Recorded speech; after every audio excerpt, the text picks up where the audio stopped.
Então, bora aí entender um pouco mais sobre o funcionamento do React, do que ele precisa para funcionar de fato, né? O que acontece por baixo dos panos, enfim.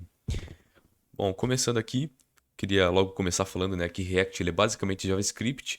Então, se você entende JavaScript, tem uma base de S6+, principalmente, né, as funcionalidades que vieram no ECMAScript versão 6 para cima aí, você não vai ter grandes problemas para entender os conceitos que o React ele adiciona, né? Tem alguns fundamentos ali que são bem importantes, né? Que com certeza é um pouco diferente, você talvez não tenha tido contato com isso, mas no fundo é JavaScript que está rodando, cara. Então, bastante importante você ter esse embasamento em JavaScript.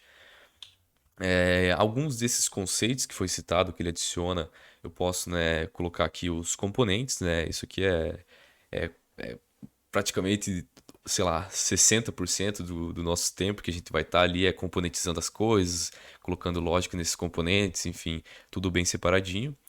Um exemplo aqui, né, de como que é escrito os componentes, já dando um spoiler, né, do que a gente vai ver, tem duas formas de escrever, seja função, que seria esse primeiro aqui, ou com classe. Então, o componente ele vai ter essa estrutura, né? Ele sempre vai retornar um código entre aspas HTML. A gente já vai ver que isso aqui no fundo não é HTML, né? Mas é basicamente isso, né? A gente tem um componente, você pode ver que é tudo JavaScript, né? Export default, function, abre aqui a função, class, extends component, então é tudo JavaScript que está rodando, basicamente isso. E esses caras, eles são reutilizáveis, né? Você pode criar esse cara aqui e você depois usar ele quantas vezes você quiser, aonde você quiser. Essa que é a ideia, né? Você componentizar as coisas. JSX, né, que eu acabei de falar, é uma forma, né, de escrever os elementos dos nossos componentes. Ou seja, esse HTML, entre aspas, que você está vendo, na verdade não é HTML. Mas eu não vou falar muito em detalhes porque a gente vai ter uma aula só disso. Mas isso aqui é JavaScript. A gente consegue colocar lógica aqui no meio desse HTML. A gente consegue escrever JavaScript aqui no meio. Então, no fundo, isso aqui não é HTML. Ele vai ser transformado para HTML, transpilado para HTML, melhor dizendo, depois. Mas, no momento que a gente está utilizando aqui, ele ainda é JSX, né? JavaScript Object Notation. O pequeno problema, né, é que o browser ele não vai entender esse JSX, ele não vai entender esse código JavaScript no meio desse HTML.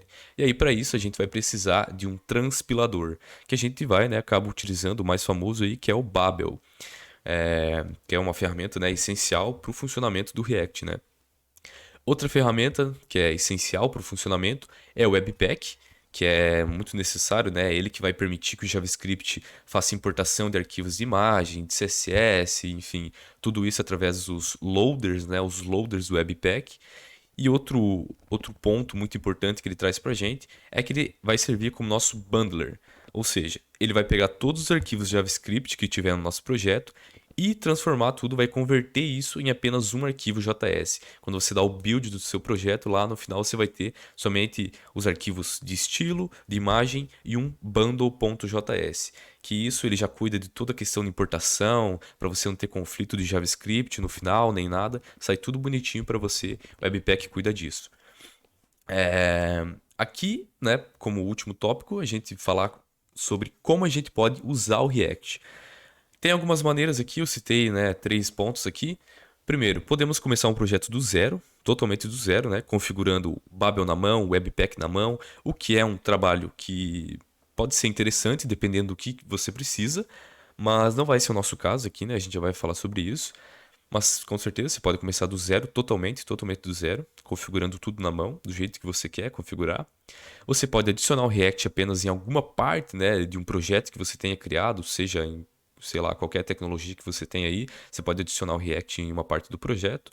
Ou você pode, né, utilizar uma ferramenta de tooling aí, né, uma ferramenta de linha de comando que vai gerar, né, vai criar uma base aí de um projeto já com várias configurações prontas, como por exemplo configurações do Babel, do Webpack, tudo isso pronto sem você ter que esquentar a cabeça com essas outras tecnologias e poder focar realmente só no que importa, que seria aprender React e desenvolver com React. Então, esse aqui é o último ponto, né? E a gente vai fazer uso de uma ferramenta que vai criar a base de um projeto para gente, já deixa funcionando tudo sem ter que se preocupar com configuração do Babel, sem ter que se preocupar com Webpack, enfim. Então é isso que a gente vai começar a ver nas próximas aulas aí.